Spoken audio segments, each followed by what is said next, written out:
Hi friends, வணக்கம். இன்றைக்கி வீடியோவில் பார்த்தீங்கன்னா grow more food and national integration இந்த 2 காயினை பற்றி தான் இன்றைக்கி பார்க்க போகிறோம்.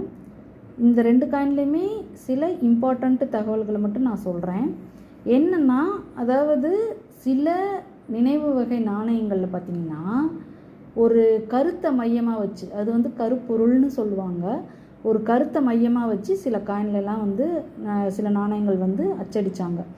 அதில் அந்த மாதிரி அச்சடிக்கப்பட்ட நாணயங்கள் தான் இந்த 2மே. இதில் பார்த்திங்கன்னா 1973 தான் அதை ஸ்டார்ட் பண்ணாங்க. ஃபஸ்ட்டு அச்சடித்தது க்ரோ மோர் ஃபுட் இந்த நாணயம் தான், அதாவது 1973. இது என்ன ஒரு கருத்து அப்படின்னா, க்ரோ மோர் ஃபுட்டுங்கிறது தமிழில் உணவு உற்பத்தியை அதிகமாக உணவு உற்பத்தி பண்ணணும் அப்படின்றத ஒரு மையமாக வச்சு இந்த காயின் வெளியிட்டாங்க. இது ஃபஸ்ட்டு காயின்.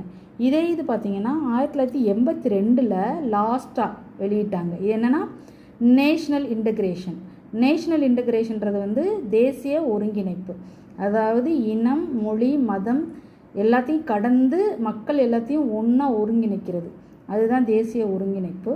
ஸோ இது நேஷ்னல் இன்டகிரேஷன் காயின்.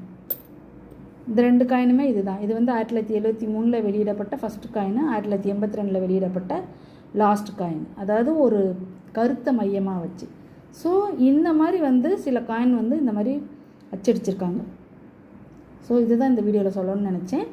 இதே மாதிரி நிறைய காயினில் நிறைய இன்ஃபர்மேஷன், நிறைய நாணயங்களில் நிறைய தகவல்கள் இருக்குது. அதை நான் அடுத்தடுத்த வீடியோக்களில் போடுறேன். எனக்கு தொடர்ந்து சப்போர்ட் பண்ணுங்கள். தேங்க்யூ ஃப்ரெண்ட்ஸ், தொடர்ந்து சப்போர்ட் பண்ணுங்கள். தேங்க்யூ. இன்னொரு தகவல் என்ன அப்படின்னா, இது 2மே 50 காசு நாணயம் ஃப்ரெண்ட்ஸ். சரிங்களா?